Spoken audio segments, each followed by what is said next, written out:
जय हिंद, हेलो रोहन। तो आज हम लोग बात करते हैं कैसे आप सभी। आज हम लोग 12th हिंदी चैप्टर 12 की बात करते हैं, जिसका नाम क्या है, तो इसका नाम है तिरिक्ष। और इसके लेखक की अगर बात करें तो लेखक का क्या नाम है, उदय प्रकाश है। देखिए, अगर कोई चीज़ है, जैसे कोई शुरुआत होता है तो उसको हम लोग उदय एक तरह से कह देते हैं। जैसे सुबह में सूरज है तो उसका उदय होता है। अब बताइए, कोई चीज़ है अगर उसका उदय हो रहा है तो 1 तारीख को उदय होना ज़्यादा अच्छा बात रहेगा कि 2 तारीख को या किसी अन्य तारीख को। तो 1 तारीख को अगर किसी चीज़ की उदय हो रहा है, जैसे हम लोग को भी अगर बैच की स्टार्टिंग करना होता है तो हम लोग भी 1 तारीख से ही 1 तारीख से, जैसे 1 तारीख से स्टार्ट करते हैं, या नई क्लास की अगर शुरुआत करते हैं तो 1 तारीख से, या कोई भी नया काम अगर शुरू करते हैं तो 1 तारीख से, यानी किसी चीज़ का 1 तारीख से उदय करना बहुत ठीक ठाक रहता है। तो उसी तरीके से याद रखिएगा। और वो भी अगर जनवरी माह हो तब तो और बढ़िया है कि नहीं। तो उसी तरीके से अगर यहाँ पर हम लोग बात करेंगे कि 12th क्लास हिंदी अगर चैप्टर 12 की बात करें तो इसका नाम क्या है, तिरिक्ष है। इसका नाम क्या है, तिरिक्ष है। इसके लेखक की अगर हम लोग बात करें तो लेखक का नाम क्या है, उदय प्रकाश है। क्या नाम है, उदय प्रकाश है। आइए इनके सबसे पहले हम लोग जन्म के बारे में बात करते हैं। इनका जन्म कब हुआ, 1 जनवरी 1952 को हुआ, यानी 1 तारीख को उदय हो गए। और महीना कौन सा है जी, और महीना की अगर बात करें तो महीना जनवरी है। तो 1 तारीख 1952 को जो है, 1 जनवरी 1952 को जो है इनका उदय हो गया, यानी 1 तारीख को उदय हो गया। तो उदय प्रकाश का जन्म कब हुआ, 1 जनवरी 1952 को। देखिए, 1 जनवरी 1952 को जो है इनका उदय हो गया, जन्म हो गया।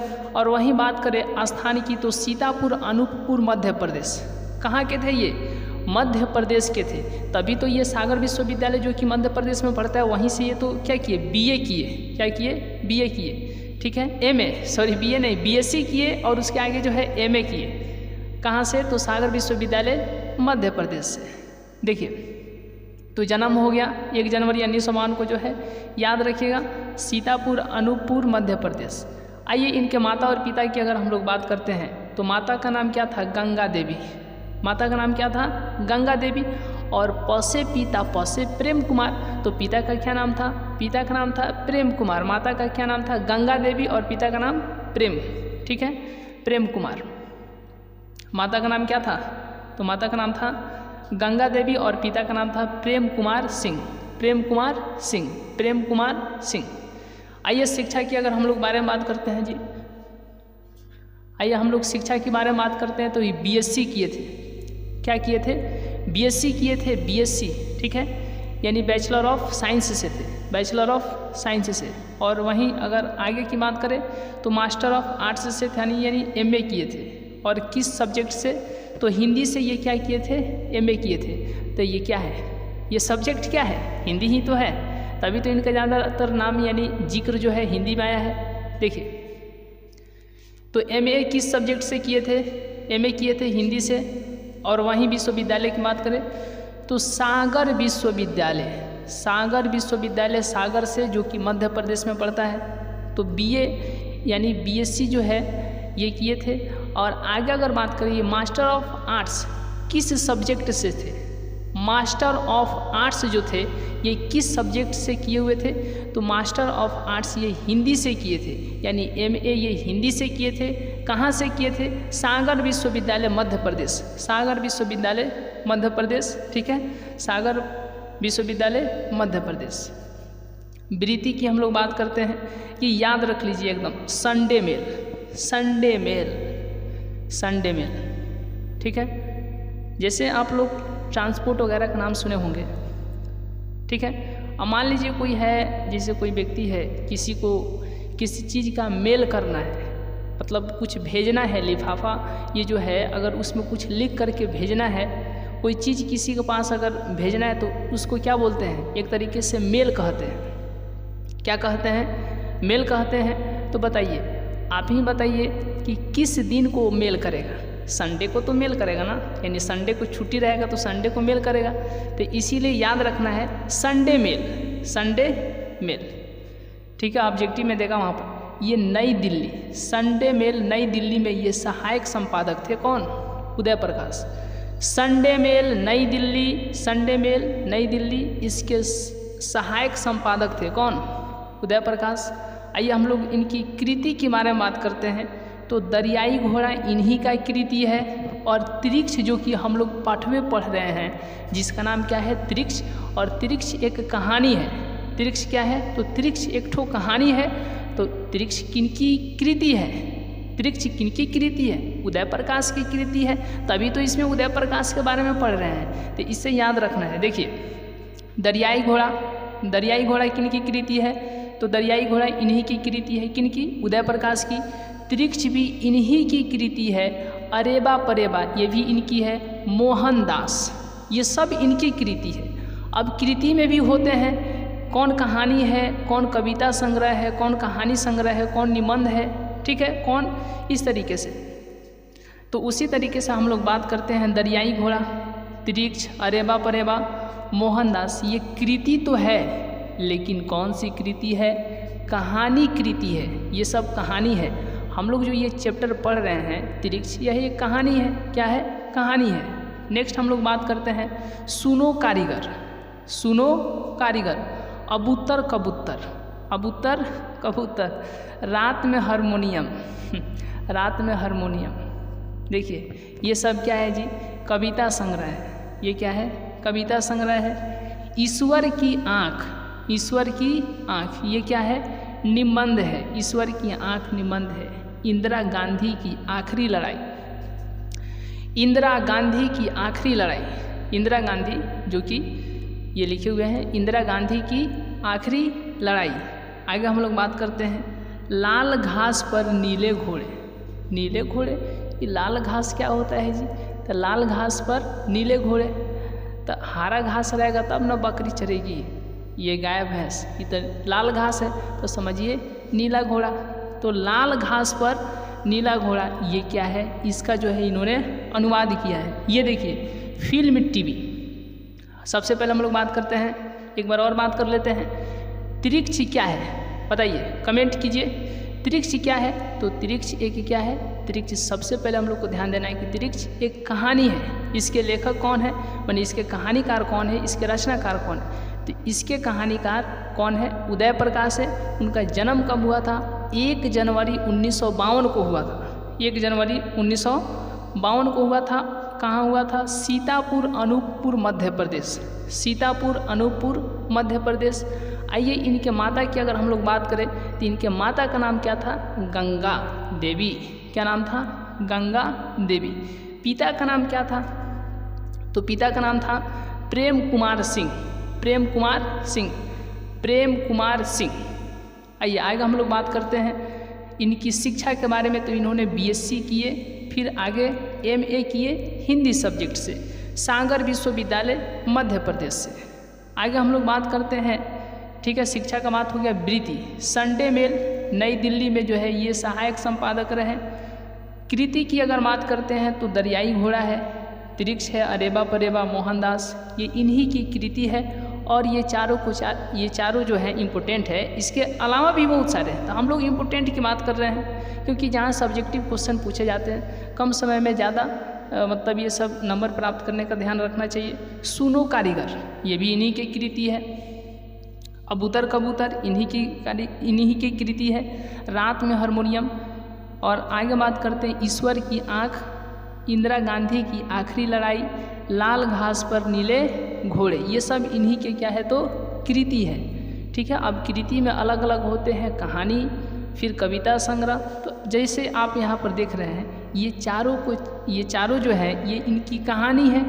ठीक है, और ये जो है तीनों ये कविता संग्रह है।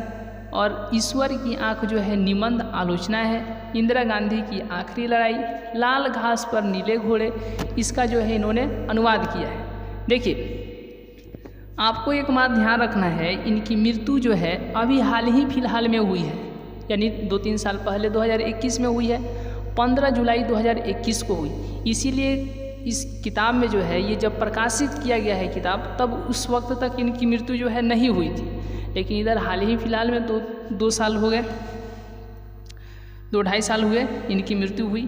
ठीक है, तो मृत्यु नहीं पूछेगा क्योंकि इसमें नहीं है। फिल्म टीवी जो है अनेक धारावाही, अगर फिल्म टीवी की बात करें तो अनेक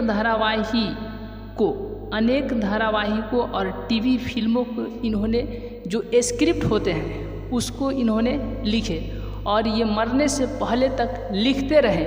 लेकिन कब तक लिखे, स्क्रिप्ट कब तक लिखे, तो स्क्रिप्ट जो है 15 जुलाई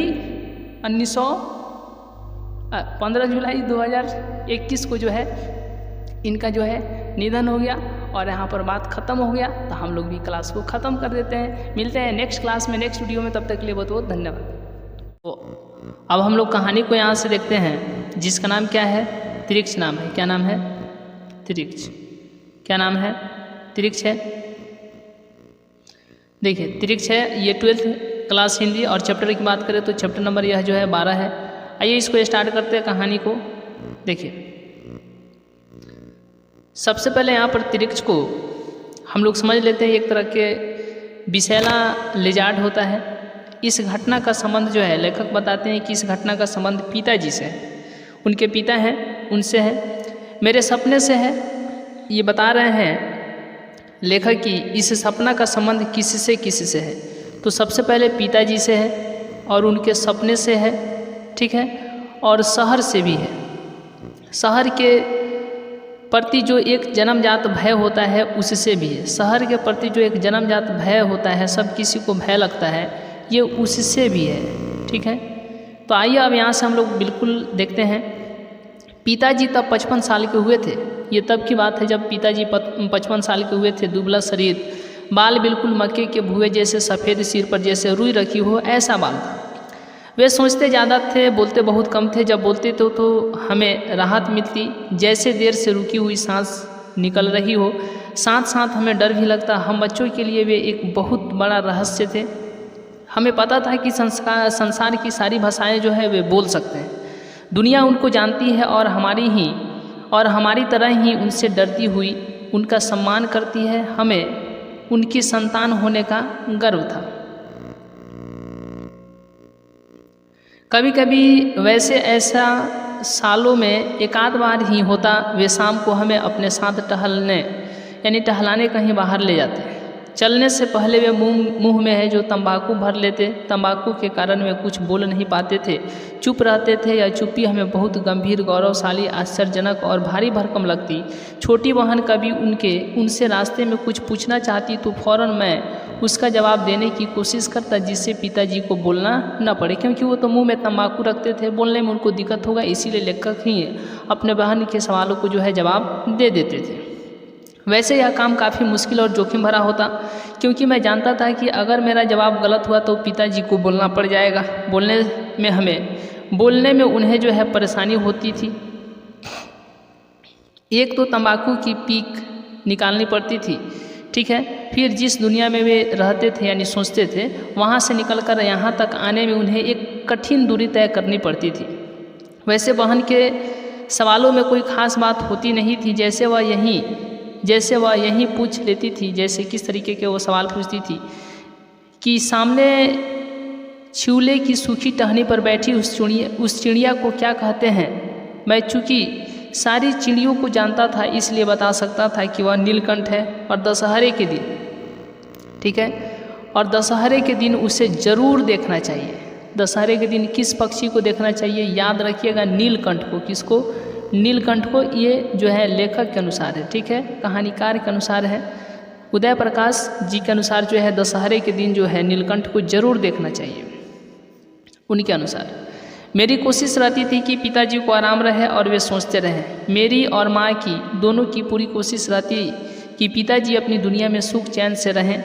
वह दुनिया हमारे लिए बहुत रहस्यपूर्ण थी, लेकिन हमारे घर की और हमारे जीवन की बहुत सी समस्याओं का अंत पिताजी वहीं रहते हुए करते थे। जैसे जब मेरी फीस की बात आई, उस समय हमारे पास का आखिरी गिलास भी गुम हो गया था और सब लोग लोटे में पानी पीते थे। पिताजी 2 दिन तक बिल्कुल चुप रहे।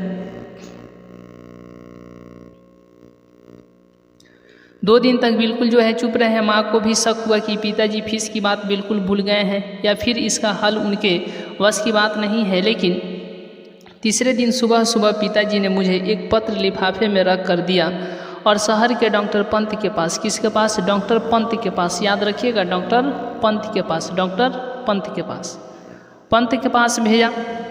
मुझे बहुत आश्चर्य हुआ जब डॉक्टर ने मुझे शरबत पिलाई, घर के भीतर ले जाकर अपने बेटे से परिचय कराया और 100 के 3 नोट मुझे दिए। याद रखिएगा, 100 के 3 नोट दिए, 100 के यानी 300 रुपया दिए। ठीक है, 100 के कितने नोट दिए? तो 3 ठो नोट दिए।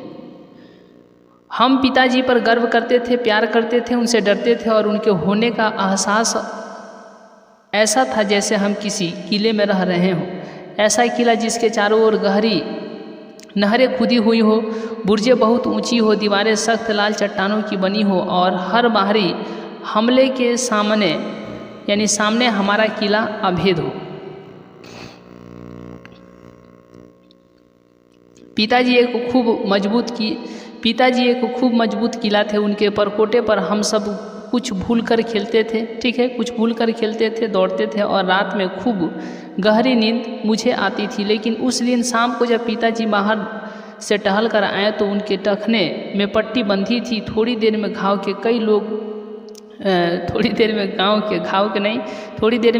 कई लोग वहां आ गए। पता चला कि पिताजी को जंगल में त्रिक्ष यानी बिस्खा पर एक जहरीला लिजार्ड होता है, यानी त्रिक्ष ने काट लिया है।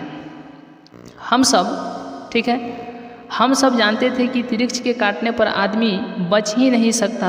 रात में लालटेन की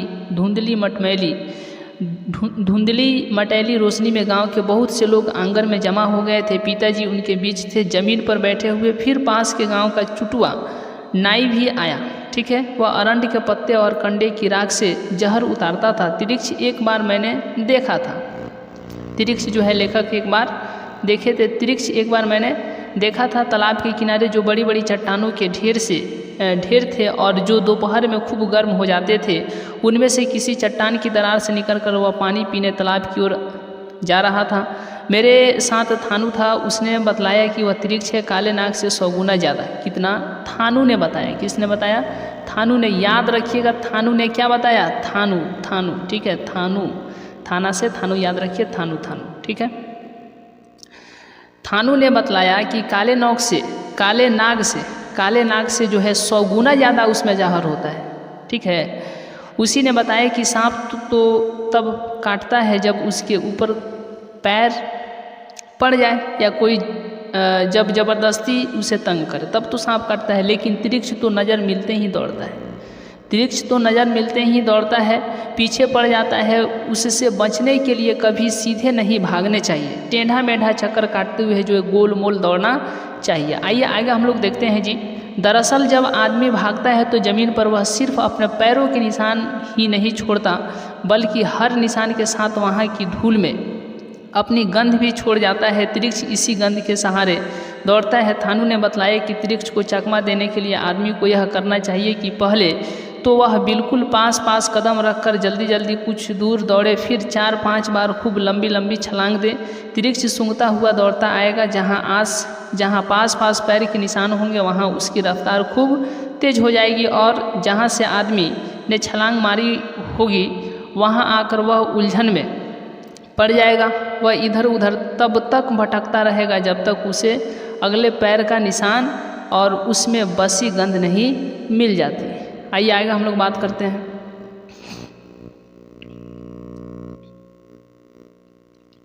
हमें त्रिक्ष के बारे में 2 बातें और पता थी। एक तो यह कि जैसे ही वह आदमी को काटता है वैसे ही वह वहाँ से भागकर किसी जगह पेशाब करता है और उस पेशाब में लौट जाता है। अगर त्रिक्ष ने ऐसा कर लिया तो आदमी बच नहीं सकता।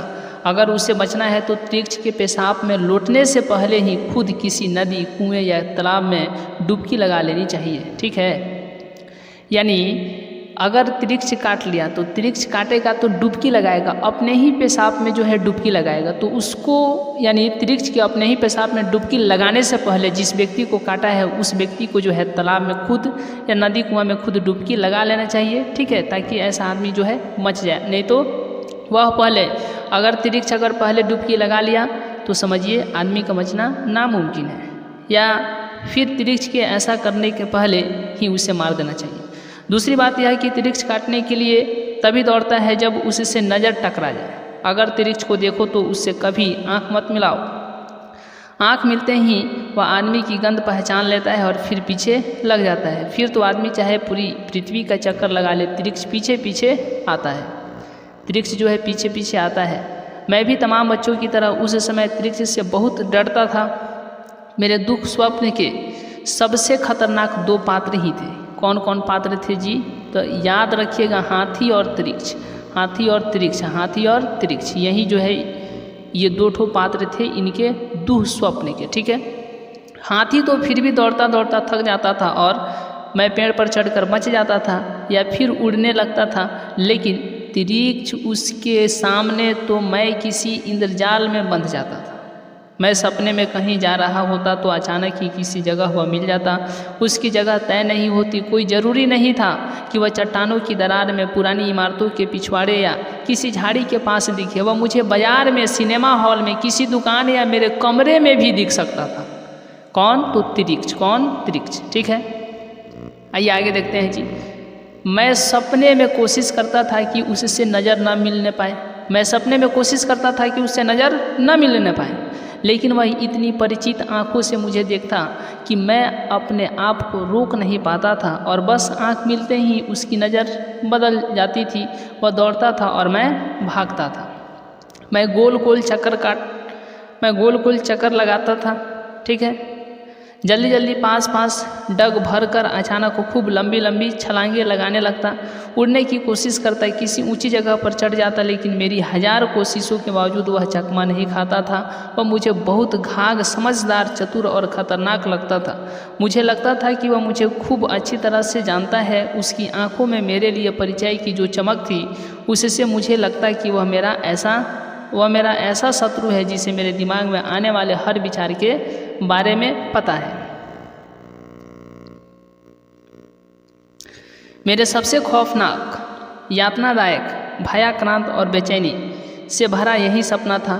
ठीक है, भागते भागते मेरा पूरा शरीर थक जाता, फेफड़े फूल जाते, मैं पसीने में लथपथ होकर बेदम होने लगता और एक बहुत ही डरावनी, सुन कर डालने वाली मृत्यु मेरे बिल्कुल करीब आने लगती। मैं जोरों से चीखता, रोने लगता, पिताजी को, थानू को या माँ को पुकारता और फिर मैं जान जाता कि यह सपना है। लेकिन यह पता चल जाने के बावजूद मैं अच्छी तरह से जानता कि तब भी मैं अपनी इस मृत्यु से नहीं बच सकता। मृत्यु नहीं, तिरिक्ष द्वारा अपनी हत्या से। और ऐसे में मैं सपने में ही कोशिश करता कि किसी तरह जो है जाग जाऊं। मैं पूरी ताकत लगाता, सपने के भीतर आंखें खोलकर फाड़ता। ठीक है, रोशनी को देखने की कोशिश करता और ज़ोर से कुछ बोलता। कई बार बिल्कुल ऐन मौके पर मैं जागने में सफल भी हो जाता। माँ बतलाती है कि मुझे सपने में बोलने और चीखने की आदत है। कौन बताती है? तो माँ बताती है कि सपने में बोलने और चीखने की मुझे आदत है। कौन बताती है? तो इनके माँ बताती है। कई बार उन्होंने मुझे नींद में, ठीक है, रोते हुए भी देखा था। ऐसे में उन्हें मुझे जगह डालना चाहिए, लेकिन वे मेरे माथे को सहलाकर मुझे रजाई से ढक देती थी और मैं उसी खौफनाक दुनिया में अकेला छोड़ दिया जाता था। अपनी मृत्यु बल्कि अपनी हत्या से बचने की कोशिश में भागता, दौड़ता, चीखता।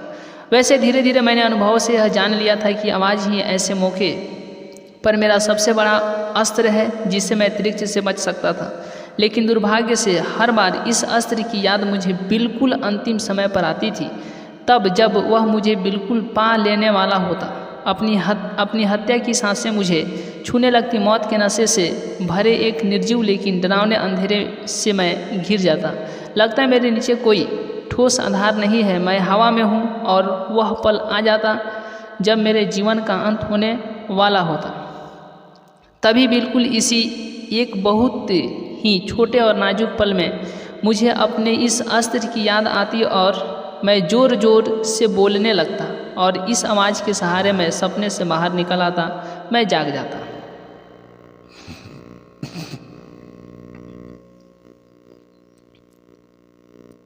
आगे देखते हैं। कई बार माँ मुझसे पूछती भी कि मुझे क्या हो गया था, मतलब लेखक को जो है सपना में क्या हो गया था। तब मेरे पास इतनी भाषा नहीं थी कि मैं उन्हें सब कुछ एक चीज़ उसी तरह बता पाता। अपनी इस असमर्थता के बारे में मुझे खूब पता था और इसी वजह से मैं एक अजीब से तनाव, बेचैनी और असहायता से भर जाता। अंत में हार कर इतना ही कह पाता कि बहुत डरावना सपना था। जाने क्यों मुझे शक था कि पिताजी को उसी तिरिक्ष ने काटा था जिसे मैं पहचानता था और जो मेरे सपने में आता था। लेकिन एक अच्छी बात यह हुई कि जैसे ही वह तिरिक्ष पिताजी को काट कर भागा, पिताजी ने उसका पीछा करके उसे मार डाला था। तय था कि अगर वे फौरन उसे नहीं मार पाते तो वह पेशाब करके उसमें ज़रूर लौट जाता। फिर पिताजी किसी हाल में न बचते। यही वजह थी कि पिताजी को लेकर मुझे उतनी चिंता नहीं रह गई थी, बल्कि एक तरह की राहत और मुक्ति की खुशी मेरे भीतर धीरे धीरे पैदा हो रही थी। कारण एक तो यही कि पिताजी ने तिरिक्ष को तुरंत मार डाला था और दूसरा यह कि मेरा सबसे खतरनाक पुराना परिचित शत्रु आखिरकार मर चुका था, उसका वध हो गया था और अब मैं अपने सपने के भीतर कहीं भी बिना किसी डर के सीटी बजाता घूम सकता था।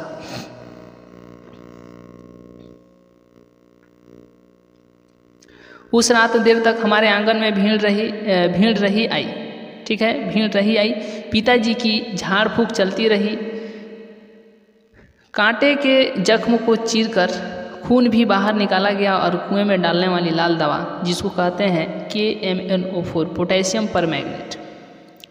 परमैंगनेट KAMnO4 जख्म में भरा गया। मैं निश्चिंत था।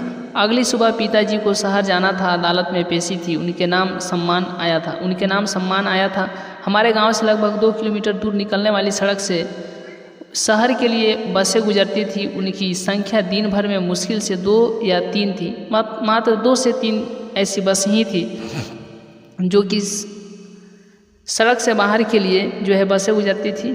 ठीक है,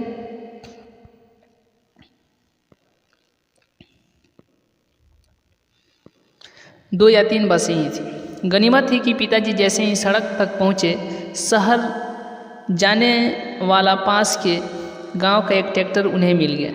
ट्रैक्टर में बैठे हुए लोग पहचान के थे। ट्रैक्टर 2-2.5 घंटे में शहर पहुंच जाने वाला था, यानी अदालत खुलने से काफ़ी पहले। रास्ते में तिरिक्ष वाली बात चली। पिताजी ने अपना जो है टखना उन लोगों को दिखाया। अपना टखना जो है उन लोगों को दिखलाया। ट्रैक्टर में याद रखिएगा पंडित राम अवतार। ठीक है, ट्रैक्टर में पंडित राम अवतार भी थे। उन्होंने बतलाया कि तिरिक्ष के जहर की एक खासियत यह भी है कि कभी कभी ये 24 घंटे बाद ठीक उसी वक्त जिस वक्त पिछले 3 तिरिक्ष काटता है अपना असर जो है दिखाता है 24 घंटे बाद। इसीलिए अभी पिताजी को निश्चिंत नहीं होना चाहिए। ट्रैक्टर के लोगों ने पिताजी का ध्यान एक और बड़ी गलती की ओर खींचा। उनका कहना था कि यह तो पिताजी ने ठीक किया कि तिरिक्ष को फौरन मार डाला, लेकिन इसके बाद भी तिरिक्ष को यूं ही नहीं छोड़ देना चाहिए था, उसे कम से कम जला जरूर देना चाहिए था। उन लोगों का कहना था कि बहुत से कीड़े मकोड़े और जीव जंतु रात में चंद्रमा की रोशनी में दोबारा जी उठते हैं। चांदनी में जो ओस और शीत होती है उसमें अमृत होता है और कई बार ऐसा देखा गया है कि जिस सांप को मरा हुआ समझकर रात में यूं ही फेंक दिया जाता है, उसका शरीर चांद की शीत में, ठीक है, चांद की शीत में भींग कर दोबारा जी उठता है और वह भाग जाता है। फिर वह हमेशा बदला लेने की ताक में रहता है।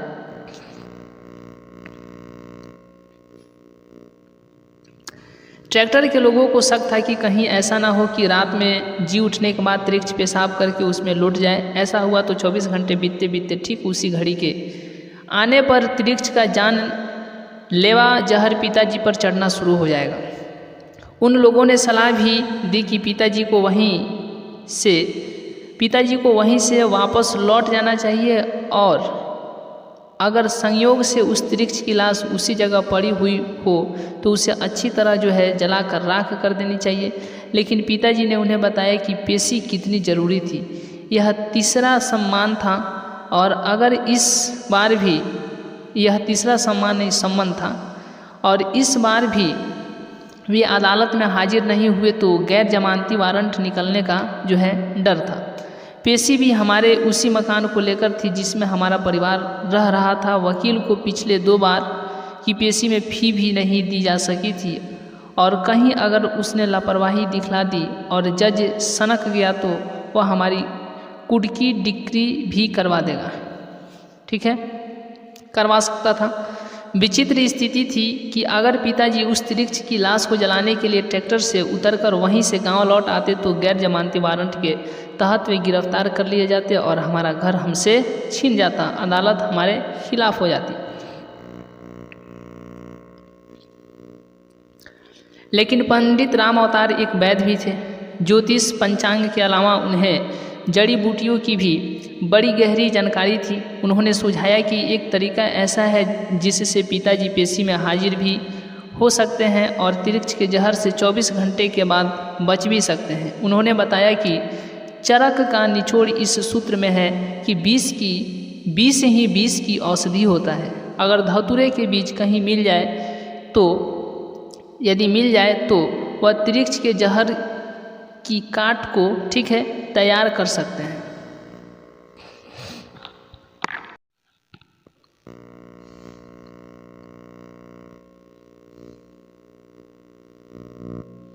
चलिए, अगर धतूरे के बीज कहीं मिल जाए तो वह तिरिक्ष के जहर की काट तैयार कर सकते हैं।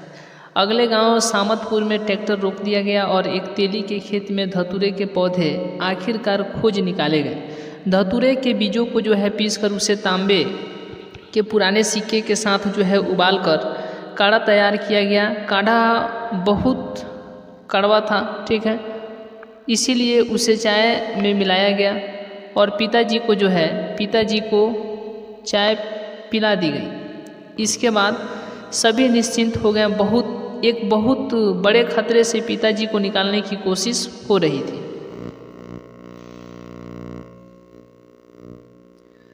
वैसे मुझे तिरिक्ष के बारे में तीसरी बात भी पता थी जो पिताजी के जाने के कई घंटे बाद अचानक याद आ गई। यह बात सांप की उस बात से मिलती जुलती थी जिसके फलस्वरूप आगे चलकर कैमरे का आविष्कार हुआ। माना यह जाता था कि अगर कोई आदमी सांप को मार रहा हो तो अपने मरने से पहले वह सांप अंतिम बार अपने हत्यारे के चेहरे को पूरी तरह से बहुत गौर से देखता है।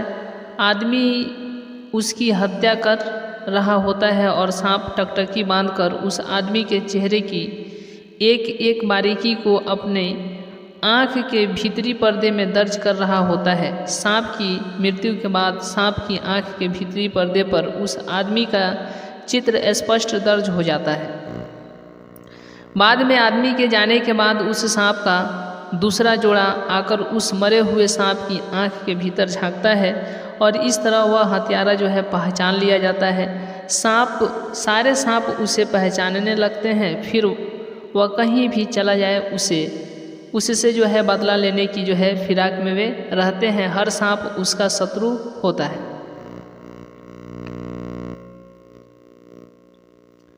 मुझे शक था कि मरे हुए तिरिक्ष की आंख के भीतरी पर्दे पर पिताजी का चेहरा दर्ज होगा। कोई दूसरा तिरिक्ष आकर उस लाश की आंख में झांकेगा और पिताजी वहां पहचान लिए जाएंगे।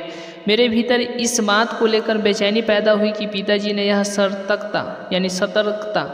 सतर्कता क्यों नहीं बरती। उन्हें तिरिक्ष को मारने के साथ ही किसी पत्थर से उसकी दोनों आंखों को कुचलकर फोड़ देना चाहिए था, लेकिन अब क्या हो सकता था। पिताजी शहर जा चुके थे और मेरे सामने उलझन और चुनौती थी कि गांव के पास फैले इतने बड़े जंगल में किस जगह तिरिक्ष को मारकर उन्होंने छोड़ा था, वह जगह मैं खोज निकालूं। मैं थानू के साथ बोतल में मिट्टी का तेल, दिया सलाई और डंडा लेकर जंगल में तिरिक्ष की खोज में भटकता रहा। मैं उसे अच्छी तरह पहचानता था, बहुत अच्छी तरह। थानू निराश था। फिर मुझे अचानक ही लगने लगा कि इस जंगल को मैं अच्छी तरह से जानता हूँ। एक एक पेड़ मेरा परिचित निकलने लगा। इसी जगह से कई बार सपने में मैं तिरिक्ष से बचने के लिए भागा था। मैंने गौर से हर तरफ देखा, बिल्कुल जगह थी। मैंने थानू को बताया कि एक संकरा सा नाला इस जगह से कितनी दूर दक्षिण की तरफ, ठीक है, बहता है। नाले के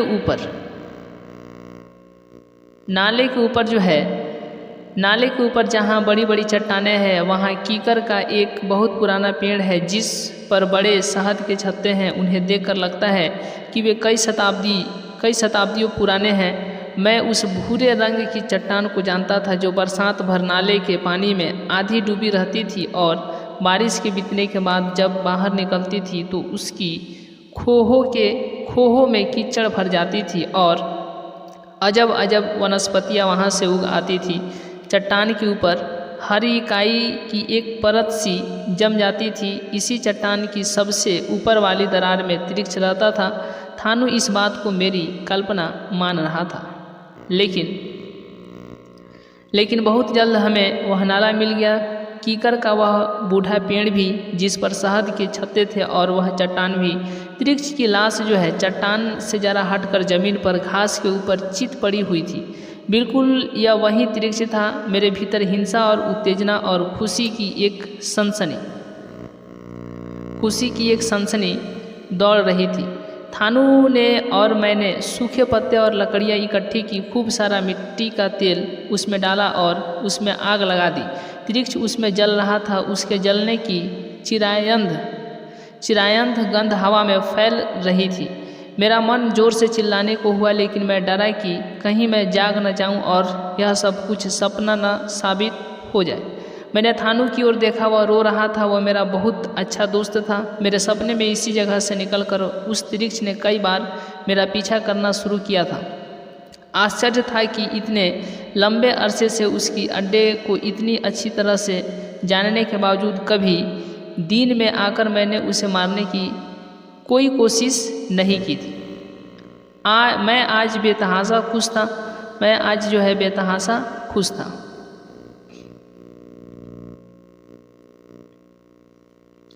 पंडित राम अवतार ने बतलाया था कि ट्रैक्टर ने 9:45 बजे के लगभग शहर का चुंगी नाका पार किया था। वहाँ उन्हें नाके का टोल टैक्स चुकाने के लिए कुछ देर रुकना भी पड़ा था। वहाँ पर पिताजी ट्रैक्टर से उतरकर पेशाब करने गए थे।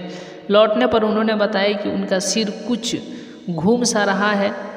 तब तक पिताजी को धतूरे का काढ़ा पिए हुए तकरीबन 1.5 घंटा हो चुका था। ट्रैक्टर ने पिताजी को शहर में 10:05 या 7 के आसपास छोड़ दिया था। ट्रैक्टर में ही बैठे पलड़ा गांव के मास्टर नंदलाल का कहना था कि जब शहर में मिनरवा, ठीक है, ये याद रखिएगा, मिनरवा टॉकीज के पास वाले चौराहे पर पिताजी को ट्रैक्टर से उतारा गया।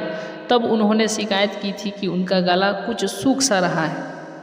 वे थोड़ा परेशान भी थे क्योंकि अदालत जाने का रास्ता उन्हें मालूम नहीं था और शहर के लोगों से पूछ कर कहीं जाने में उन्हें बहुत तकलीफ होती थी। पिताजी के साथ एक दिक्कत यह भी थी कि गांव या जंगल की पगडंडियाँ तो उन्हें याद रहती थी, शहर की सड़कों को वे भूल जाते थे। शहर वे बहुत कम जाते थे, जाना ही पड़े तो अंतिम समय तक वे टालते रहते थे, तब तक जब तक जाना बिल्कुल ही ज़रूरी न हो जाए।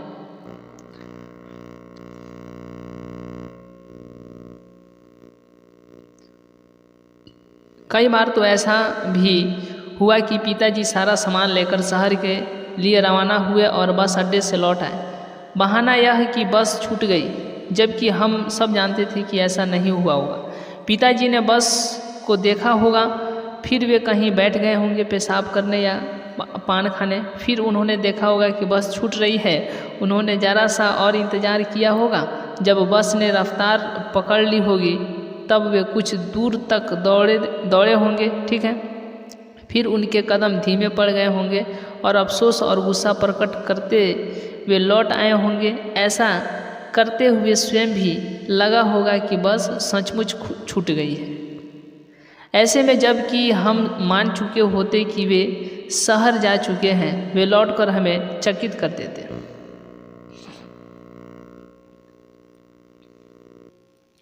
ट्रैक्टर से मिनरवा टॉकीज के पास वाले चौराहे पर सिंध वाच कंपनी के ठीक सामने लगभग 10:07 पर उतरने के बाद से लेकर शाम के 6 बजे तक पिताजी के साथ शहर में जो कुछ भी हुआ उसका सिर्फ एक धुंधला सा अनुमान ही लगाया जा सकता है। यह जानकारी भी कुछ लोगों से बातचीत और पूछताछ के बाद मिली है। किसी की भी मृत्यु के बाद अगर वह मृत्यु आकस्मिक और अस्वाभाविक ढंग से हुई हो ऐसी जानकारियां मिल ही जाती है। उस दिन बुधवार 17 मई 1972 को सुबह 10:10 से लेकर शाम यानी 10:10 से लेकर के शाम 6 बजे तक लगभग पौने 8 घंटे में पिताजी कहाँ कहाँ गए, कहाँ कहाँ उनके साथ क्या क्या हुआ, इसका बहुत सही और विस्तृत ब्यौरा तो मिलना मुश्किल है। जो सूचनाएं या जानकारियां बाद में मिली उनके जरिए उन घटनाओं का सिर्फ अनुमान ही लगाया जा सकता है। जैसा कि पलड़ा गांव के मास्टर नंदलाल का कहना था कि जब पिताजी ट्रैक्टर से उतरे तभी उन्होंने गला सूखने की शिकायत की थी। इसके पहले चुंगी नाका के पास जब पेशाब करके पिताजी लौटे थे तो उन्होंने सिर घूमने की बात की थी, यानी पिताजी पर धतूरे के बीजों का असर होना शुरू हो गया था। वैसे भी शहर पहुंचने तक पिताजी को काढ़ा पिए हुए लगभग 2 घंटे हो चुके थे। मेरा अनुमान है कि उस समय पिताजी को प्यास बहुत लगी होगी। गला भिगोने के लिए वे किसी होटल या ढाबे की तरफ गए भी होंगे, लेकिन जैसा कि मुझे उनके स्वभाव के बारे में पता है कि वे वहाँ कुछ देर तक खड़े रहे होंगे और फिर एक गिलास पानी मांगने का फैसला न कर सके होंगे। एक बार उन्होंने बताया भी था कि कुछ साल पहले गर्मियों के दिनों में जब उन्होंने किसी होटल में पानी मांगा था तो वहाँ काम करने वाले नौकर ने उन्हें गाली दी थी। पिताजी बहुत संवेदनशील थे, इसलिए उन्होंने अपने प्यास को जो है दबाया होगा और वे वहाँ से चल पड़े होंगे। 10:15 बजे से लेकर 11 बजे के बीच 45 मिनट तक पिताजी कहाँ कहाँ गए इसकी कोई जानकारी कहीं से नहीं मिलती। इस बीच ऐसी कोई खास घटना भी नहीं हुई जिससे कोई कुछ कह सके। फिर शहर में सड़क पर आते जाते लोगों में से किसी ने उन पर ध्यान दिया हो, उन्हें देखा हो, इसका पता लगाना भी मुश्किल है। वैसे मेरा अपना अंदाज़ा है कि इस बीच पिताजी ने कुछ लोगों से अदालत जाने का रास्ता पूछा होगा और उनके दिमाग में यह बात भी रही होगी कि वहां पहुंचकर वे अपने वकील S.N. अग्रवाल से पानी मांग लेंगे। लेकिन उनके पूछने पर या तो लोग चुप रह कर तेज़ी से आगे बढ़ गए होंगे या किसी ने इतनी बौखलाहट और जल्दबाजी में उन्हें कुछ बताया होगा जो पिताजी ठीक से समझ नहीं सके होंगे और सिर्फ अपमानित, दुखी और परेशान होकर रह गए होंगे। शहर में ऐसा होता ही है।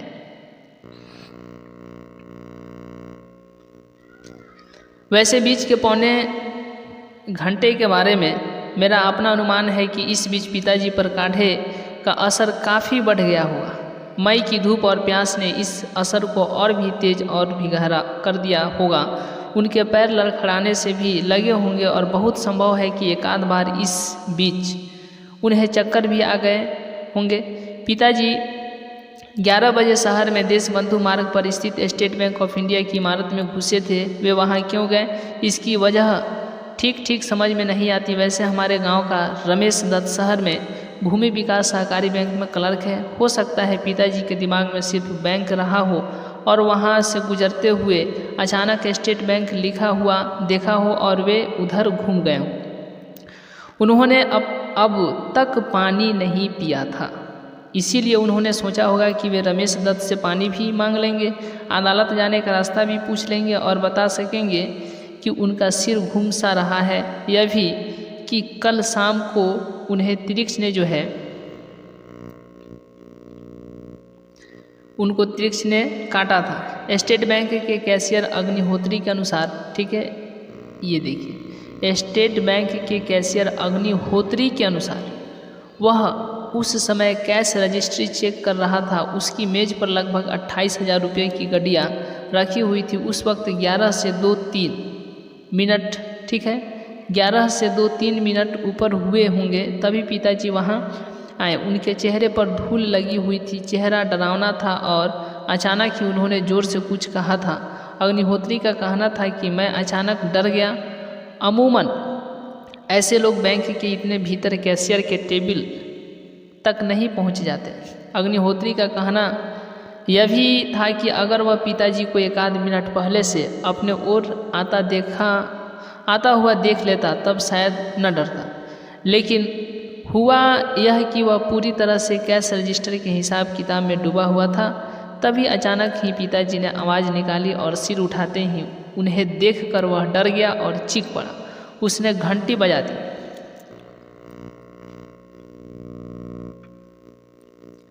बैंक के चपरासियों, 2 चौकीदारों और दूसरे कर्मचारियों के अनुसार अचानक ही कैशियर की चीख और घंटी की आवाज़ से वे सब चौंक गए और उस तरफ दौड़े। तब तक नेपाली चौकीदार थापा ने पिताजी को दबोच लिया था और मारता हुआ कॉमन रूम की तरफ ले जा रहा था। एक चपरासी रामकिशोर, जिसकी उम्र 45 के आसपास थी, उसने कहा कि उसने समझा कि कोई शराबी दफ्तर में घुस आया है या पागल, और चूंकि उसकी ड्यूटी बैंक के मुख्य दरवाजे पर थी इसीलिए ब्रांच मैनेजर उसे चार्जशीट कर सकता था। लेकिन हुआ यह कि जब पिताजी को मारा जा रहा था तभी उन्होंने अंग्रेजी में कुछ बोलना शुरू कर दिया। इसी वजह से चपरासियों का शक बढ़ गया। इसी बीच शायद असिस्टेंट ब्रांच मैनेजर मेहता ने यह कह दिया कि इस आदमी की अच्छी तरह से तलाशी ले लेना, तभी बाहर निकलने देना। वैसे चपरासी रामकिशोर का कहना था कि पिताजी का चेहरा अजीब तरह से डरावना हो गया था। उस पर धूल जमा हो गई थी और उल्टी की बांस आ रही थी। बैंक के चपरासियों ने पिताजी को ज़्यादा मारने पीटने की बात से इनकार किया, लेकिन बैंक के बाहर ठीक दरवाजे के पास जो पान की दुकान है उसमें बैठने वाले बुन्नू का कहना था। किनका कहना था? बुन्नू का कहना था कि जब 11:30 बजे के आसपास पिताजी बैंक से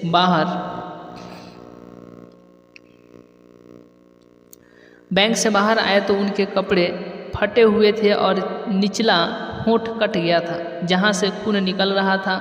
आँखों के नीचे सूजन और कत्थई चकते थे। ऐसे चकते बाद में बैंगनी या नीले पड़ जाते हैं। इसके बाद यानी 11:30 बजे से लेकर 1 बजे के बीच पिताजी कहाँ गए इसके बारे में जानकारी नहीं मिलती। हाँ, स्टेट बैंक के बाहर पान की दुकान लगाने वाले बुन्नू ने एक बात बताई थी, हालांकि इस बारे में वह पूरी तरह स्पष्ट नहीं था। या हो सकता है कि स्टेट बैंक के कर्मचारियों से डर की वजह से वह साफ बतलाने से कतरा रहा हो। बुन्नू ने बतलाया था कि स्टेट बैंक से बाहर निकलने पर शायद पर बहुत जोर डाल रहा था। पिताजी ने कहा था कि उनके रुपए और कागजात बैंक के कर्मचारियों ने छीन लिए, लेकिन बुन्नू का कहना था कागजात बैंक के कर्मचारियों ने छीन लिए, लेकिन बुन्नू का कहना था कि हो सकता है पिताजी ने कोई और बात कही हो क्योंकि वे ठीक से बोल नहीं पा रहे थे। उनका निचला होंठ काफ़ी कट गया था, मुंह से लार भी बह रही थी और उनका दिमाग सही नहीं था। मेरा अंदाज़ा है कि इस समय तक पिताजी पर काढ़े का असर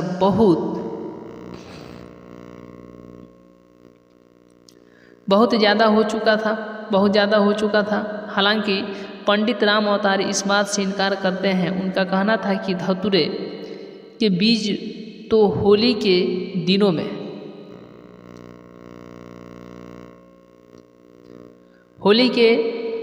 में भांग के साथ भी घोटे जाते हैं, लेकिन कभी ऐसा नहीं होता कि आदमी पूरी तरह से पागल हो जाए। पंडित राम अवतार का मानना है कि या तो त्रिक्ष का जहर उस समय पिताजी के शरीर में चढ़ना शुरू हो गया था और उसका नशा उनके दिमाग तक पहुंचने लगा था, या फिर बहुत संभव है कि जब स्टेट बैंक में पिताजी को थापा, चौकीदार और चपरासियों ने मारा पीटा था तब उनके सिर के पीछे की तरफ कोई चोट लग गई हो और उस धक्के से उनका दिमाग सनक गया हो।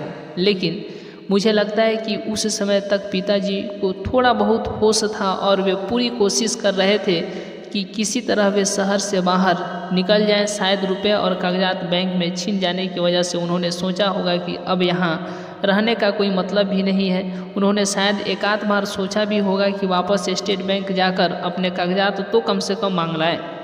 फिर ऐसा कहने की उनकी हिम्मत नहीं पड़ी होगी। वे डर गए होंगे। उन्हें उनके जीवन में पहली बार इस तरह से मारा गया था, इसलिए वे ठीक से सोच पाने में सफल नहीं हो पा रहे होंगे। उनका शरीर बहुत दुबला था और बचपन से ही उन्हें एपेंडिसाइटिस की शिकायत थी। यह भी हो सकता है कि उस वक्त तक उन पर काढ़े का असर इतना ज़्यादा हो गया हो,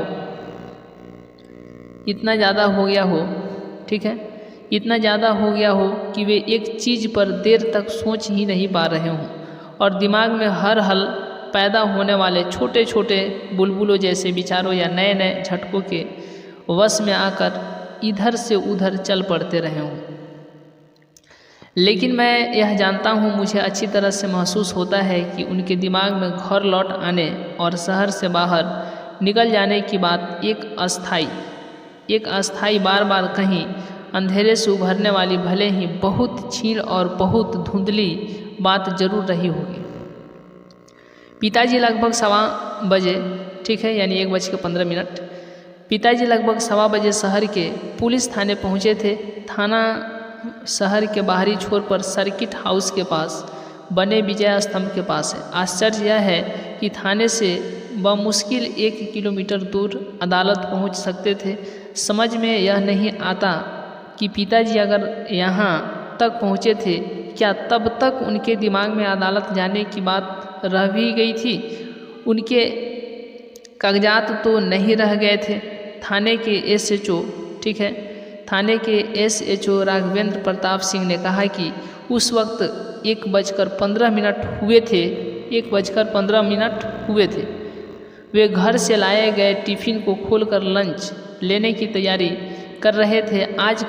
आज टिफ़िन में पराठों के साथ करेले रखे हुए थे। करेले वे खा नहीं पाते और इसी उलझन में थे कि अब क्या करें। तभी पिताजी वहां आए थे। उनके शरीर पर कमीज नहीं थी, पैंट फटी हुई थी। लगता था कि वे कहीं गिरे होंगे या किसी वाहन ने उन्हें टक्कर मारी होगी। थाने में उस वक्त एक ही सिपाही गजाधर प्रसाद शर्मा मौजूद था। सिपाही का कहना था कि उसने सोचा कि शायद कोई भिखमंगा थाने में घुस आया है। उसने आवाज़ भी दी, लेकिन पिताजी तब तक एसएचओ राघवेंद्र प्रताप सिंह के टेबल तक पहुंच चुके थे। एसएचओ ने कहा कि करेलों की वजह से मैं वैसे भी उनका मूड ऑफ था। 13 साल के विवाहित जीवन के बावजूद पत्नी यह नहीं जान पाई थी कि उन्हें कौन सी चीज़ें बिल्कुल नापसंद है, इतनी नापसंद कि वे उन चीज़ों से घृणा करते हैं। उन्होंने जैसे ही निवाला मुंह में रखा, पिताजी बिल्कुल उनके करीब पहुंच गए। पिताजी के चेहरे और कंधों के नीचे उल्टी लगी हुई थी और उनकी बहुत तेज गंध उठ रही थी।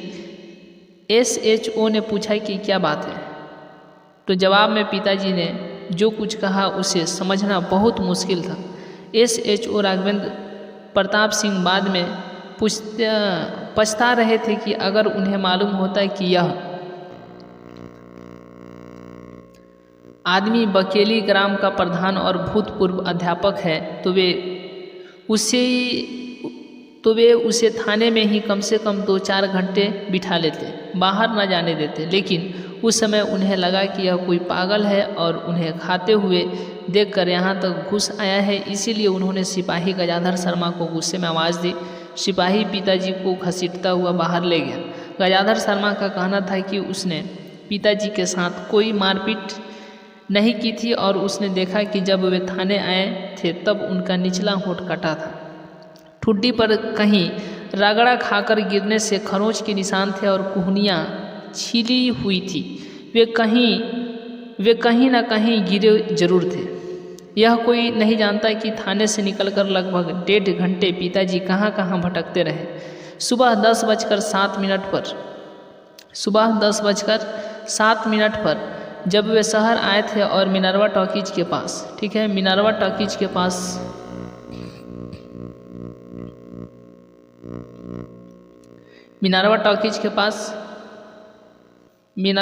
के पास चौराहे पर ट्रैक्टर से उतरे थे, तब से लेकर अब तक उन्होंने कहीं पानी पिया था या नहीं, इसे जानना मुश्किल है। इसकी संभावना भी कम ही बनती है।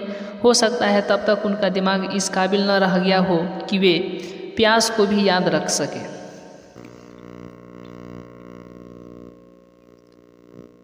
लेकिन अगर वे पुलिस थाने तक पहुँचे तो उनके मस्तिष्क में नशे के बावजूद कहीं बहुत कमज़ोर सा अंधेरे में डूबा यह ख्याल रहा होगा कि वे किसी तरह अपने गांव जाने का रास्ता वहां पूछ ले, या उस ट्रैक्टर का पता पूछे, या फिर अपने रुपये और अदालती कागजात छीन जाने की रिपोर्ट वहां लिखा दे।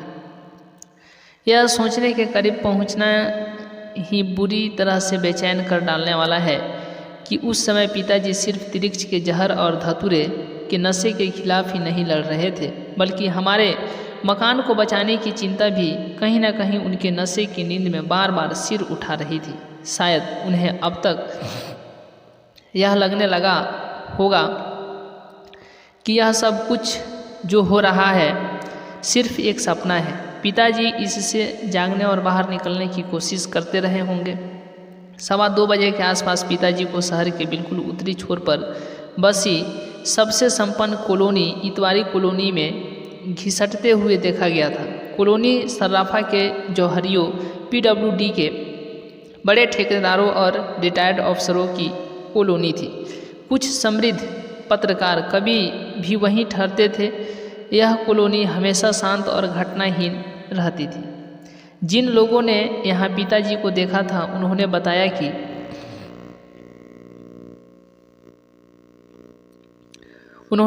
कि उस वक्त तक उनके शरीर में सिर्फ एक पट्टेदार जांघिया बचा था जिसका नाड़ा शायद टूट गया था और वे उसे अपने बाएं हाथ से बार बार संभाल रहे थे। जिसने भी उन्हें वहां देखा उसने यही समझा कि कोई पागल है। कुछ ने कहा कि वे बीच बीच में खड़े होकर जोर जोर से गालियां बकने लगे थे। बाद में उसी कॉलोनी में रहने वाले एक रिटायर्ड तहसीलदार सोनी साहब और शहर के सोनी साहब, याद रखिएगा, सोनी साहब और शहर के सबसे बड़े अखबार के विशेष संवाददाता और कवि सत्येंद्र थपलियाल ने बताया कि उन्होंने पिताजी के बोलने को ठीक से सुना था और दरअसल वे गालियाँ नहीं बक रहे थे बल्कि बार बार कह रहे थे, मैं Ram Swagat Prasad, ex school headmaster and village head office ग्राम बकेरी। कभी पत्रकार ये बक रहे थे, ठीक है, ये बक रहे थे, कभी बक रहे थे, कह रहे थे, ठीक है, और लोगों को लग रहा था कि ये गाली दे रहे हैं या गाली बक रहे हैं। कभी पत्रकार थपलियाल साहब ने दुख जाहिर किया। दरअसल उसी समय वे अमेरिकी दूतावास की किसी खास पार्टी में संगीत सुनने दिल्ली जा रहे थे, इसीलिए जल्दीबाजी में वे चले गए। हाँ, तहसीलदार सोनी साहब का कहना था कि मुझे उस आदमी पर बहुत तरस आया और मैंने लड़कों को डांटा भी, लेकिन 2-3 लड़कों ने कहा कि यह आदमी राम रत्न सर्राफ की बीवी और साली पर हमला करने वाला था। तहसीलदार ने कहा कि ऐसा सुनने के बाद उन्हें भी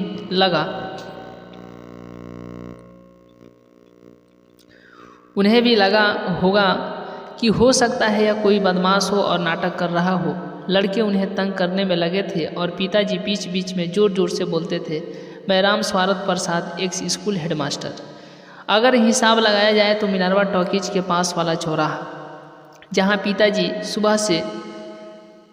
पिताजी ट्रैक्टर से सुबह 10:07 पर उतरे थे, वहाँ से लेकर देशबंधु मार्ग का स्टेट बैंक, फिर विजय स्तंभ के पास का थाना और शहर के बाहरी उत्तरी छोर पर बसी इतवारी कॉलोनी को मिलाकर वे अब तक लगभग 30-32 किलोमीटर की दूरी तक भटक चुके थे। ये जगहें ऐसी हैं जो एक ही दिशा में नहीं है। इसका मतलब यह हुआ कि पिताजी की दिमागी हालत यह थी कि उन्हें ठीक कुछ सूझ नहीं रहा था और वे अचानक ही किसी भी तरफ चल पड़ते थे। जहाँ तक सर्राफ की पत्नी और साली पर हमले करने की बात है, जिसे थपलियाल साहब सच मानते हैं, मेरा अनुमान है कि पिताजी उनके पास या तो पानी मांगने गए होंगे या बकेली जाने वाली सड़क के बारे में पूछने। उस एक पल के लिए पिताजी को होश जरूर रहा होगा, लेकिन इस हुलिये के आदमी को अपने इतना करीब देखकर वे औरतें डर कर चीखने लगी होगी।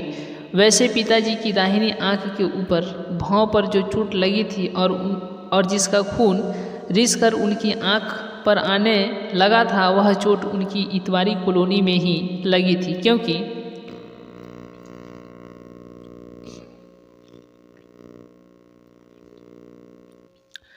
क्योंकि बाद में लोगों ने बताया कि लड़के बीच बीच में ढेले मार रहे थे। वह जगह इतवारी कॉलोनी से बहुत दूर नहीं है। जिस जगह पिताजी को सबसे ज़्यादा चोटें लगी, नेशनल रेस्टोरेंट नाम की एक सस्ते से ढाबे के सामने की खाली जगह पर पिताजी घिर गए थे।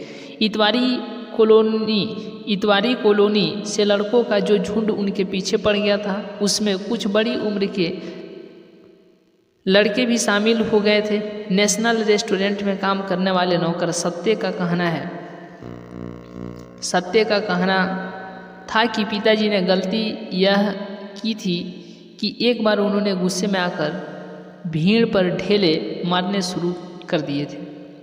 शायद उन्हीं का एक बड़ा सा ढेला 7-8 साल के लड़के विक्की अग्रवाल को लग गया था, जिसे बाद में कई टाँके लगे थे। सत्य का कहना था कि इसके बावजूद झुंड ज़्यादा खतरनाक हो गया था। वे हल्ला मचा रहे थे और हर तरफ से पिताजी पर पत्थर मार रहे थे। ढाबे के मालिक सरदार सतनाम सिंह ने बताया कि उस वक्त पिताजी के जिस्म पर सिर्फ पट्टे वाली एक चड्ढी थी। दुबले शरीर की हड्डियां और छाती के सफ़ेद बाल दिख रहे थे। पेट पिचका हुआ था, वे धूल और मिट्टी में लिथड़े हुए थे। सिर के सफ़ेद बाल बिखर गए थे। दाहिनी आंख के ऊपर से और निचले होंठ से खून बह रहा था। सतनाम सिंह ने दुख और पछतावे के साथ कहा, मेरे को क्या मालूम था कि यह आदमी सीधा साधा इज्जतदार शाख रसूख का इंसान है और नसीब के फेर में इसकी ये हालत हो गई है। वैसे ढाबे में कप प्लेट धोने वाले नौकर हरि का कहना था कि बीच बीच में पिताजी भीड़ को अंड वंड गालियाँ दे देकर ढेले मारने लगते थे।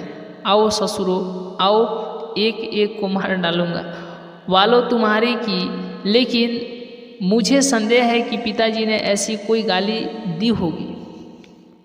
हमने कभी भी उन्हें गाली देते नहीं सुना था। मैं पूरे विश्वास के साथ कह सकता हूँ, क्योंकि पिताजी को मैं बहुत अच्छी तरह से जानता हूँ, कि इस समय तक उन्हें कई बार लगा होगा कि उनके साथ जो कुछ हो रहा है वह वास्तविकता नहीं है, एक सपना है। पिताजी को ये सारी घटनाएं उल जलूल उठ पटांग और बेमतलब लगी होगी। वे इस सब पर अविश्वास करने लगे होंगे। उन्होंने सोचा होगा कि यह सब क्या बकवास है। वे तो गांव से शहर आए ही नहीं हैं, उन्हें किसी तिरिक्ष ने नहीं काटा है, बल्कि तिरिक्ष तो होता ही नहीं है। एक मन गढ़ंत और अंधविश्वास है, और धतूरे का काढ़ा पीने की बात तो हास्यास्पद है। वह भी एक तेली के खेत में उसका पौधा खोजकर। उन्होंने सोचा होगा और पाया होगा कि भला उन पर कोई मुकदमा क्यों चलेगा, उन्हें अदालत में जाने की क्या ज़रूरत है। मैं जानता हूँ कि सुरंग जैसा लंबा, सममोहक लेकिन डरावना सपना जैसा मुझे आता था, पिताजी को भी आता रहा होगा। मेरी और उनकी बहुत सी बातें बिल्कुल मिलती जुलती थी। मुझे लगता है कि इस समय तक पिताजी पूरी तरह से मान चुके होंगे कि यह जो कुछ हो रहा है सब झूठ और अवास्तविक है। इसीलिए वे बार बार उस सपने से जागने की कोशिश करते रहे होंगे। अगर वे बीच बीच में ज़ोर ज़ोर से कुछ बोलने लगते थे या शायद गालियाँ बकने लगते थे, तो इसी कठिन कोशिश में कि वे उस आवाज़ के सहारे उस दुख स्वप्न से बाहर निकल आए। नेशनल रेस्टोरेंट के नौकरों और मालिक सरदार सतनाम सिंह ने जैसा बताया था, उसके अनुसार उस जगह पर पिताजी को बहुत चोटें आई थी।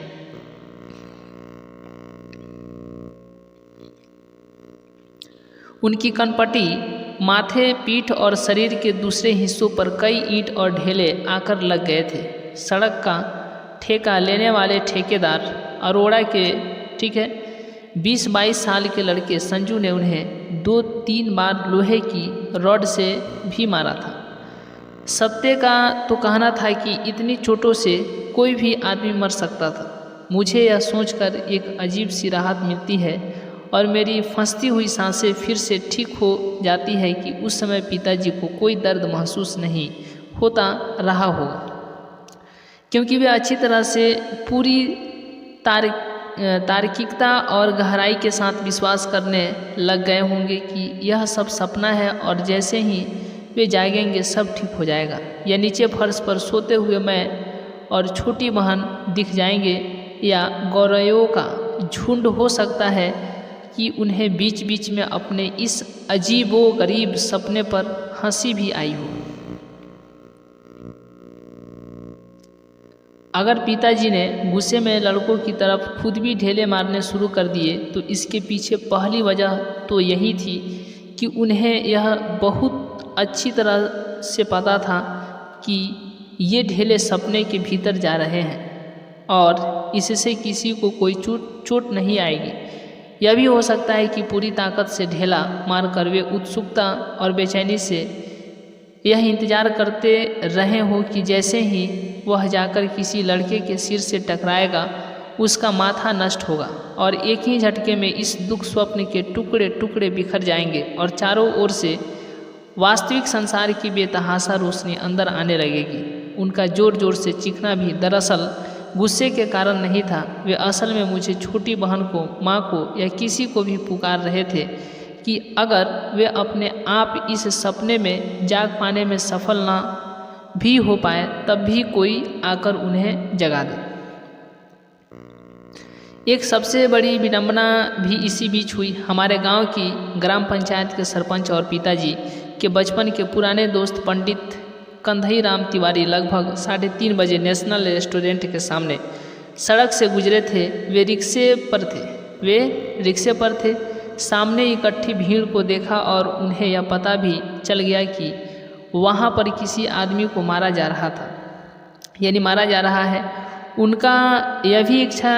उनकी यह इच्छा भी हुई कि वहाँ जाकर देखें कि आखिर मामला क्या है। उन्होंने रिक्शा रुकवा भी लिया, लेकिन उन्हें पूछने पर किसी ने कहा कि कोई पाकिस्तानी जासूस पकड़ा गया है जो पानी की टंकी में जहर डालने जा रहा था, उसे ही लोग मार रहे हैं। ठीक इसी समय पंडित कंधई राम को गांव जाने वाली बस आती हुई दिखी और उन्होंने रिक्शे वाले से अगले चौराहे तक जल्दी जल्दी रिक्शा बढ़ाने के लिए कहा। गांव जाने वाली यह आखिरी बस थी।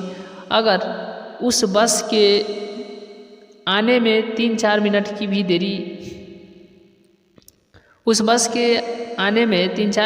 भी देरी हो जाती तो वे निश्चित ही वहाँ जाकर पिताजी को देखते और उन्हें पहचान लेते। राज्य परिवहन की वह बस हमेशा आधा पौन घंटा लेट रहा करती थी, लेकिन उस दिन संयोग से वह बिल्कुल सही समय पर आ रही थी। सतनाम सिंह का कहना था कि अब भीड़ नेशनल रेस्टोरेंट के सामने तब से सामने से तब हटी और लोग तितर बितर हुए जब बड़ी देर तक पिताजी जमीन से उठे ही नहीं। ईंट का एक बड़ा सा ढेला उनकी कनपट्टी पर आकर लगा था। उनके मुंह से खून आना शुरू हो गया था। सिर में भी चोटें थी। सतनाम ने बताया कि जब पिताजी बहुत देर तक नहीं हिले डुले तो लड़कों के झुंड में से किसी ने कहा कि लगता है यह मर गया। जब भीड़ छंटने के 10-15 मिनट बाद उसके बाद भी पिताजी नहीं हिले डुले तो सतनाम सिंह ने सत्य से कहा था कि वह उनके मुंह में पानी के छींटे मार कर देखे कि वे सिर्फ बेहोश हैं तो हो सकता है कि उठ जाए। लेकिन सत्य पुलिस की वजह से डर रहा था। बाद में सतनाम सिंह ने खुद ही एक बाल्टी पानी उनके ऊपर डाला था। दूर से पानी डालने के कारण जमीन की मिट्टी गीली होकर पिताजी के शरीर से लिथड़ गई थी। सरदार सतनाम सिंह और सत्य दोनों का कहना था कि लगभग 5 बजे तक पिताजी उसी जगह पड़े हुए थे। तब तक पुलिस नहीं आई थी। फिर सतनाम सिंह ने सोचा कि कहीं उसे पंचनामा और गवाही वगैरह में ना फंसना पड़ जाए, इसलिए उसने ढाबा बंद कर दिया था और डिलाइट टॉकीज में आन मिलो सजना फिल्म देखने चला गया था। उस समय लगभग 6 बजे थे जब सिविल लाइंस की सड़क की पटरियों पर एक कतार में बनी मोचियों की दुकानों में से एक मोची गणेशवा, ठीक है, गणेशवा याद रखिए, गणेशवा का यानी गणेशवा की गुमटी में पिताजी ने अपना सिर घुसेड़ा। उस समय तक उनके शरीर पर चड्ढी भी नहीं रह गई थी। वे घुटनों के बल किसी चौपाए की तरह रेंग रहे थे। शरीर पर कालिख और कीचड़ लगी हुई थी और जगह जगह चोटें थी। गणेशवा हमारे गांव के तालाब के पार वाले टोले का मोची है। उसने बताया कि मैं बहुत डर गया था और मास्टर साहब को पहचान ही नहीं पाया। उनका चेहरा डरावना हो गया था और चिन्हाई में नहीं आता था। मैं डर कर गुमटी से बाहर निकल आया और शोर मचाने लगा। दूसरे मोचियों के अलावा वहाँ कुछ और लोग भी इकट्ठा हो गए थे। लोगों ने जब गणेशवा की गुमटी के भीतर झांका तो गुमटी के अंदर उसके सबसे अंतरे कोने में टूटे फूटे जूतों, चमड़ों के टुकड़ों, रबर और चिथड़ों के बीच पिताजी दुबके हुए थे। उनकी सांसें थोड़ी बहुत चल रही थी।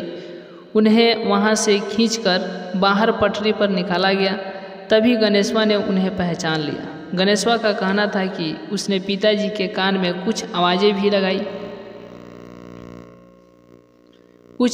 भी लगाई, लेकिन वे कुछ बोल नहीं पा रहे थे। बहुत देर बाद उन्होंने राम स्वारथ प्रसाद और बकेली जैसा कुछ कहा था, फिर चुप हो गए थे। पिताजी की मृत्यु 6:15 बजे के आसपास हुई थी। तारीख थी 17 मई 1972। 24 घंटे पहले लगभग इसी वक्त उन्हें जंगल में तिरछ ने काटा था। 24 घंटे पहले क्या पिताजी इन घटनाओं और इस मृत्यु का अनुमान कर सकते थे?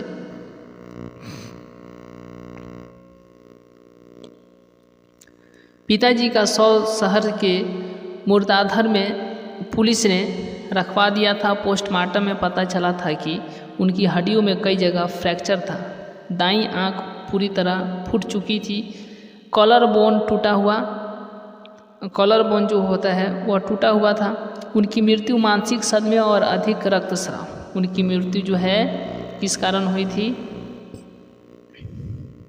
तो मानसिक सदमे और अधिक रक्तस्राव के कारण जो है हुई थी। रिपोर्ट के अनुसार उनका आमाशय खाली था, पेट में कुछ नहीं था। इसका मतलब यही हुआ कि धतूरे के बीजों का काढ़ा उल्टियों द्वारा पहले ही निकल चुका था। हालांकि थानू कहता है कि अब तो यह तय हो गया कि तिरछ के जहर से कोई नहीं बच सकता। ठीक 24 घंटे बाद उसने अपना करिश्मा दिखाया और पिताजी की मृत्यु हुई। पंडित राम अवतार भी यही कहते हैं। हो सकता है कि पंडित राम अवतार इसलिए ऐसा कहते हों कि वे खुद को विश्वास दिलाना चाहते हों कि धतूरे के काढ़े का पिताजी की मृत्यु से कोई संबंध नहीं था। मैं सोचता हूँ, अंदाज़ा लगाने की कोशिश करता हूँ कि शायद अंत में जब गणेशवा ने अपनी गुमटी के बाहर पिताजी के कान में आवाज़ दी होगी तो पिताजी सपने से जाग गए होंगे। उन्होंने मुझे माँ को और छोटी बहन को देखा होगा। फिर वे दातुन लेकर नदी की तरफ चले गए होंगे। नदी के ठंडे पानी से उन्होंने अपना चेहरा जो है धोया होगा, कुल्ला किया होगा और इस लंबे दुख स्वप्न को भूल गए होंगे। उन्होंने अदालत में जाने के बारे में सोचा होगा। हम लोगों के मकान की चिंता ने उन्हें परेशान किया होगा। लेकिन मैं अपने सपने के बारे में बताना चाहता हूँ जो मुझे अक्सर आता है। वह यूँ है कि मैं खेतों की मेड़ गांव की पगडंडी से होता हुआ जंगल में पहुँच गया हूँ। मैं रक्षा नाला की कीकर के पेड़ को देखता हूँ। वह भूरी चट्टान वहाँ उसी जगह है जो सारी बारिश नाले के पानी में डूबी रहती है। मैं देखता हूँ कि तिरछ की लाश उसके ऊपर पड़ी हुई है। मुझे एक बेतहाशा खुशी अपने घेरे में ले लेती है। आखिर वह मारा गया। मैं पत्थर लेकर तिरिक्ष को कुचलने लगता हूँ, ज़ोर ज़ोर से उसे मारता हूँ।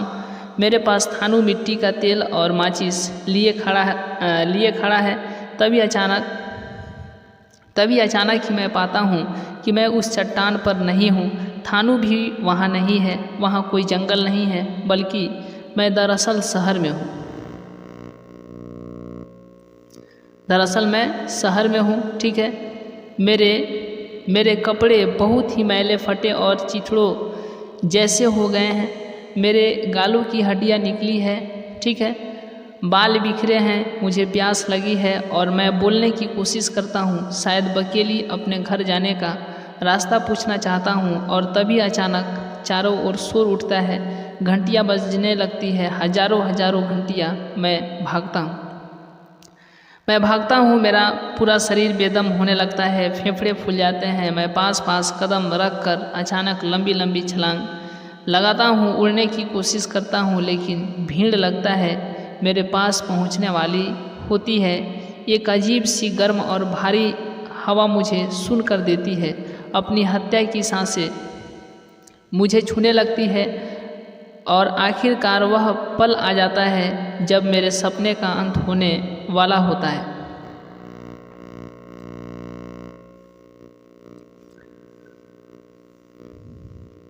मैं रोता हूँ, भागने की कोशिश करता हूँ। मेरा पूरा शरीर नींद में ही पसीने में डूब जाता है। मैं ज़ोर ज़ोर से बोलकर जागने की कोशिश करता हूँ। मैं विश्वास करना चाहता हूँ कि यह सब सपना है। ठीक है। और तभी आँख खुलते ही सब ठीक हो जाएगा। मैं सपने के भीतर अपनी आंखें फाड़ कर देखता हूँ दूर तक, लेकिन वह पल आखिर आ ही जाता है। माँ बाहर से मुझे देखती है। मेरा माथा सहला कर वह मुझे रजाई से ढाँप देती है और मैं वहाँ अकेला छोड़ दिया जाता हूँ, अपनी मृत्यु से बचने की कोशिश में जूझता, बेदम होता, रोता, चीखता और भागता। माँ कहती है मुझे अभी भी नींद में बड़बड़ाने और चीखने की आदत है, लेकिन मैं पूछना चाहता हूँ और यही सवाल मुझे हमेशा परेशान करता है कि मुझे आखिरकार अब तिरिक्ष का सपना क्यों नहीं आता। तो इस तरीके से जो है चैप्टर नंबर 12 को जो हम लोग कंप्लीट किए हैं। तो मिलेंगे नेक्स्ट क्लास में ऑब्जेक्टिव के साथ। तो आज का क्लास यहीं तक, मिलेंगे नेक्स्ट क्लास में नेक्स्ट वीडियो में। तब तक के लिए बहुत बहुत धन्यवाद।